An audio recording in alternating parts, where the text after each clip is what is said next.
إن الحمد لله نحمده ونصلي على رسوله الكريم أما بعد أعوذ بالله السميع العليم من الشيطان الرجيم بسم الله الرحمن الرحيم وما محمد إلا رسول قد خلت من قبله الرسل أفإن مات أو قتل انقلبتم على أعقابكم ومن ينقلب على عقبيه فلن يضر الله شيئا وسيجزي الله الشاكرين.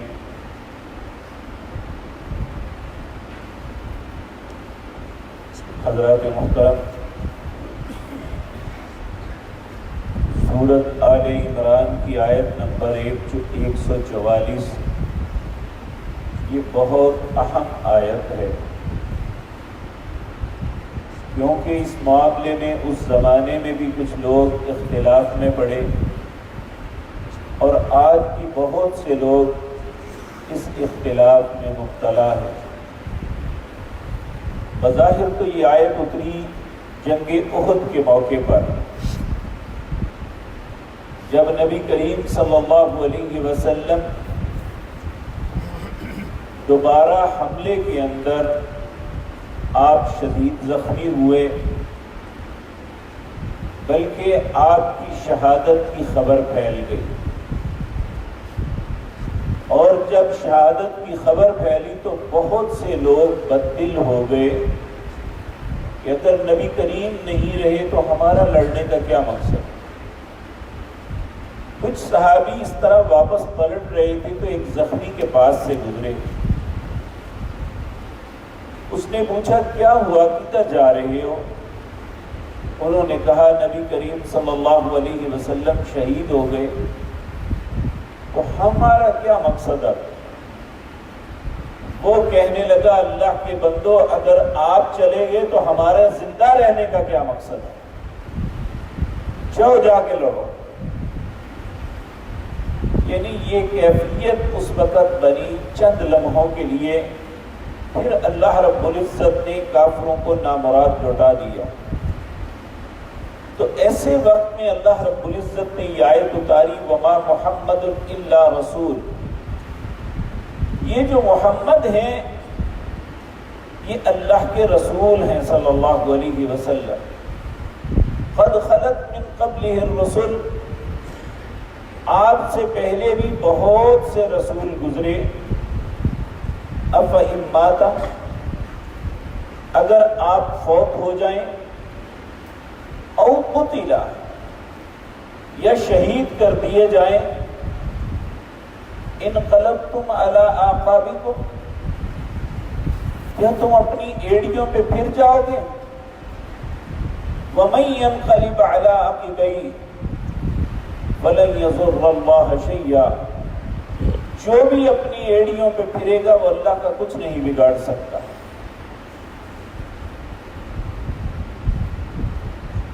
شاید اس آیت کی اس وقت لوگوں نے اتنی سنجیدگی سے نہ لیا، کیونکہ بعد میں پتا چلا کہ الحمدللہ اللہ کے پیارے نبی صلی اللہ علیہ وسلم زخمی تو ہوا ہے لیکن شہادت کی خبر جھوٹی۔ اس کے بعد مدت تک آپ دنیا میں رہے، تو پھر یہ ایک حقیقت ہے کہ ایک وقت آتا ہے جب ہر انسان دنیا سے چلا جاتا ہے۔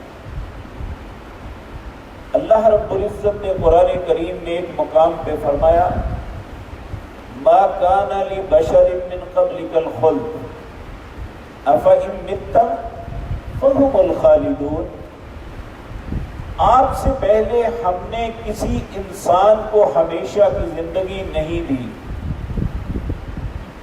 ما کان لبشر من قبلک الخلد، یہاں یہ یاد رکھیں کہ جو لوگ یہ عقیدہ رکھتے ہیں کہ خضر زندہ ہیں، ان کا عقیدہ بھی باطل ہے، کیونکہ اللہ رب العزت نے واضح طور پہ اپنے حبیب کریم صلی اللہ علیہ وسلم کو کہا ما کان لبشر من قبلک الخلد، آپ سے پہلے کسی انسان کو میں نے ہمیشہ کی زندگی نہیں دی۔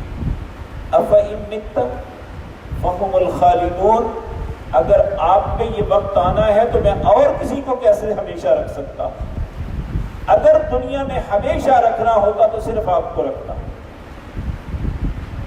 تو جب وہ وقت آیا، نبی کریم صلی اللہ علیہ وسلم جب حج کر کے واپس آئے، یہ ہجرت کا 10واں سال تھا، اور یہ بات یاد رکھیں کہ ذی الحجہ کا مہینہ اسلامی مہینوں میں آخری ہے۔ اس کے بعد 11 ہجرت کا 11واں سال شروع ہوتا ہے محرم سے۔ محرم کے بعد سفر 2 ماہ تک حج کے بعد آپ دنیا میں رہے۔ 29 سفر کو نبی کریم صلی اللہ علیہ وسلم ایک جنازہ پڑھ کے آئے۔ جب واپس آئے تو آپ کے سر میں شدید درد تھا، اور یہ درد آہستہ آہستہ بڑھتا بڑھتا بخار آ گیا۔ 29 سفر سے لے کر 8 ربیع الاول جمعرات کے دن تک بیماری کے باوجود نبی کریم صلی اللہ علیہ وسلم لوگوں کو نمازیں پڑھاتے رہے۔ آپ نے اپنی زندگی کی آخری نماز جو لوگوں کو پڑھائی وہ مغرب کی نماز تھی، اور اس نماز کے اندر آپ نے پہلی رکعت میں سورۃ مرسلات پڑھی، اور دوسری رکعت میں آپ نے سورۃ الانفطار پڑھی۔ جب عشاء کا وقت ہوا تو بخار کی شدت بڑھ گئی، آپ بے ہوش ہو گئے۔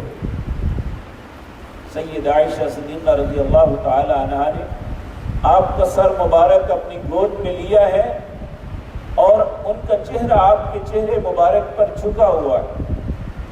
آپ کو ہوش آیا، آپ نے آنکھیں کھولی تو سیدہ کا چہرہ سامنے دیکھا۔ پوچھا عائشہ لوگوں نے نماز پڑھ لی ہے؟ کہا نہیں یا رسول اللہ، آپ کے انتظار میں۔ آپ نے فرمایا مجھے اٹھاؤ۔ اٹھا کے بٹھایا گیا، آپ نے فرمایا مجھے وضو کرواؤ۔ وضو کروایا گیا، آپ جب اٹھ کے جانے لگے تو آپ پھر گر کے بے ہوش ہو گئے۔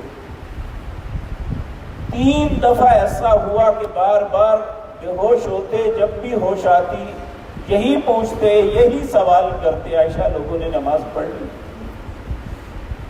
جب آپ نے محسوس فرمایا کہ میرا جانا مشکل ہے، تو آپ نے پھر فرمایا مروا ابا بکر فلیصلی بالناس، ابو بکر کو حکم دو کہ وہ لوگوں کو نماز پڑھائے۔ یہ لوگوں کا تعلق اپنے رب سے نہ ٹوٹے، یہ اتنی اہم بات ہے، اگر انسان اسے سوچتا چلا جائے تو رونگٹے کھڑے ہو جاتے ہیں کہ آپ کی نظر میں نماز کی کتنی اہمیت ہے، کہ آپ جب بھی ہوش آتے کوئی بات اپنی ذات کے متعلق نہیں، کوئی کچھ نہیں کرتے، یہ پوچھتے کہ لوگوں نے نماز پڑھی ہے یا نہیں۔ اس کے بعد 17 نمازیں سیدنا ابو بکر صدیق رضی اللہ تعالی عنہ نے پڑھائی۔ سوموار کی فجر کی نماز جب آپ پڑھا رہے تھے تو نبی کریم صلی اللہ علیہ وسلم نے کچھ افرقہ محسوس کیا۔ آپ نے اپنے گھر کا پردہ ہٹا کے لوگ نماز پڑھ رہے تھے تو دیکھا، لوگوں نے جب نبی کریم صلی اللہ علیہ وسلم کے چہرہ انور کو دیکھا تو سب لوگ آپ نماز کے اندر آپ کی طرف متوجہ ہوئے۔ تو لوگ کہتے ہیں ہماری کیفیت خوشی سے یہ ہوئی کہ ہماری نماز نہ ٹوٹ جائے، یعنی نماز چھوڑ کے ہم آپ کے ساتھ مل جائیں۔ پھر آپ نے پردہ ہٹا دیا، سامنے کر دیا، آپ پیچھے ہٹ گئے۔ اسی دن اشراق اور چاشت کے درمیان آپ اس دار فانی سے چلے گئے۔ سیدنا ابو بکر نے جب فجر کی نماز میں دیکھا کہ نبی کریم صلی اللہ علیہ وسلم کی حالت کچھ بہتر ہے، تو مدینے کے باہر آپ کی ایک زوجہ رہتی تھی، آپ اس کے پاس مقام سخت پہ چلے گئے۔ وہاں پہ آپ کو خبر ملی کہ نبی کریم صلی اللہ علیہ وسلم اس دار فانی کو چھوڑ گئے۔ جلدی سے سوار ہو کے آئے تو مدینے میں کیفیت یہ تھی، ایک کوہرام مچا ہوا تھا۔ 3 قسم کے لوگ تھے۔ ایک تو وہ لوگ تھے جسے ایسے جیسے مبہوت ہو گئے، زبان سے بات نہیں نکلتی تھی، اور ایسے بیٹھ گئے اور یاد رکھیں نبی کریم صلی اللہ علیہ وسلم نے اپنی زندگی میں یہ بات فرمائی تھی کہ اے میری امت کے لوگوں، جب بھی تم پہ مصیبت آئے تو اس وقت میری اس مصیبت کو یاد کرنا جو تم پہ سب سے زیادہ ہوگی، یعنی دنیا سے آپ کا تشریف لے جانا آپ کے لیے، امت کے لیے سب سے بڑی تکلیف دہ بات ہے۔ بہت سے لوگ تو مبہوت بیٹھے ہوئے اور سیدنا عمر اور کئی لوگ ایسے تھے، آپ سیدنا عمر نے تلوار نکالی ہوئی، کہہ رہے تھے کہ جس نے کہا نبی کریم فوت ہو گئے میں اس کی گردن اتار دوں گا۔ اور کچھ لوگ ایسے تھے جنہیں سمجھ ہی نہیں آ رہی کہ ہوا کیا ہے، اور صرف دو لوگ ایسے تھے، ایک سیدنا ابو بکر اور ایک آپ کے چچا سیدنا عباس رضی اللہ تعالی عنہ، جنہوں نے اپنے حواس کو ایسے سخت حالات میں قابو رکھا۔ سیدنا ابو بکر جب آئے تو مسجد میں ایک بحران مچا ہوا تھا، آپ لوگوں کے درمیان سے گزرتے ہوئے سیدہ عائشہ کے حجرے میں جاتے ہیں، آپ کسی سے کوئی بات نہیں کرتے، اور وہاں نبی کریم صلی اللہ علیہ وسلم کے جسد اطہر کو ایک یمنی دھاری دار چادر سے ڈھانپا ہوا ہے۔ آپ نبی کریم کے چہرہ مبارک سے چادر ہٹاتے ہیں، آپ کے ماتھے پہ بوسہ دیتے ہیں اور رو کے کہتے ہیں اے اللہ کے پیارے حبیب، میرے ماں باپ آپ پہ قربان جائیں، آپ پہ کبھی دو موتیں نہیں آئیں گی، جو موت اللہ نے آپ کے مقدر میں لکھی تھی وہ آپ پہ آ چکی۔ پھر آپ واپس پلٹے، لوگوں کے درمیان آئے سیدنا عمر بڑے مشتعل تھے، انہیں کہنے لگے عمر بیٹھ جاؤ۔ حضرت عمر کہنے لگے نہیں بیٹھوں گا، آج میں کسی کو یہ بات نہیں کہنے دوں گا۔ تو حضرت ابو بکر نے تکرار نہیں کی، سیدھے ممبر پہ گئے اور ممبر پہ جا کے اللہ کی حمد و ثنا بیان کی، بیان کر کے کہنے لگے فَمَنْ كَانَ مِنْكُمْ يَعْبُدُ مُحَمَّدًا فَإِنَّ مُحَمَّدًا قَدْ مَاتَ وَمَنْ كَانَ يَعْبُدُ اللَّهَ فَإِنَّ اللَّهَ حَيٌّ لَا يَمُوتُ۔ لوگوں تم میں سے جو محمد صلی اللہ علیہ وسلم کی عبادت کرتا تھا وہ سمجھ لے اس کا رب چلا گیا، اور جو اللہ رب العزت کی عبادت کرتا تھا وہ ہمیشہ زندہ و قائم ہے۔ پھر آپ نے اس آیت کی تلاوت کی وَمَا مُحَمَّدٌ إِلَّا رَسُولٌ قَدْ خَلَتْ مِن قَبْلِهِ الرُّسُلُ أَفَإِن مَاتَ أَوْ قُتِلَ انقلبتم عَلَىٰ آقَابِكُمْ وَمَن يَنقلب عَلَىٰ عَقِبَيْهِ فَلَن يَضُرَّ اللَّهَ شَيْئًا۔ اور نہیں ہے محمد مگر اللہ کے رسول، آپ سے پہلے بہت سے رسول گزر گئے۔ أَفَإِن مَاتَ اگر آپ فوت ہو جائیں، أَوْ قُتِلَ یا قتل کر دیے جائیں، انقلبتم علی آقابکم کیا تم اپنی ایڑیوں پہ پھر جاؤ گے؟ ومن ينقلب علی عقبیہ فلن یضر اللہ شیئا۔ جب یہ آیت سنی، سیدنا ابو بکر کے وہ کلمات سنے، حضرت عمر کہتے ہیں مجھے ایسے لگا جیسے میری کمر ٹوٹ گئی، میری ٹانگوں نے میرا وزن اٹھانے سے انکار کر دیا، میں نیچے بیٹھ گیا۔ ہر صحابی اس آیت کو پڑھتا ہوا روتا ہوا نکل گیا کہ واقعتاً آیت تو پہلے اتری تھی لیکن اس کی سمجھ آج آئی ہے کہ نبی کریم صلی اللہ علیہ وسلم ہمیں چھوڑ کے اس دنیا سے تشریف لے جا چکے۔ میرے عزیز بھائیوں، بہت سے لوگ آپ کی ذات کے متعلق مختلف عقائد رکھتے ہیں، رکھتے رہے، لیکن دیکھیں سیدہ عائشہ سیدہ فاطمہ الزہرا رضی اللہ تعالی عنہا جس دن یہ سانحہ ہوا تو وہ کیا کہتی ہیں صبت علی مصائب لو انها صبت علی الایام سرن لیالیا۔ آج کے دن مجھ پہ جو مصیبتیں ٹوٹی ہیں اگر یہ دنوں پہ آتی تو دن اندھیری راتیں بن جاتی۔ تو میرے عزیز بھائیوں، یہ آیت بڑی اہم ہے ہمارے عقیدے کے متعلق۔ بعض لوگ یہ تصور رکھتے ہیں کہ نبی کریم زندہ ہیں اور ساتھ یہ بھی کہتے ہیں کہ آپ کو دنیاوی زندگی 63 سال ملی، تو پھر زندہ کیسے ہوئے؟ اور سید عائشہ صدیقہ رضی اللہ تعالی عنہ فرماتی ہیں کہ انس جو خادم رسول تھے ہمارے پاس سے گزرے، سیدہ فاطمہ نے انہیں کہا چچا تمہارا کیسے دل چاہا میرے بابا کے اوپر مٹی ڈالنے؟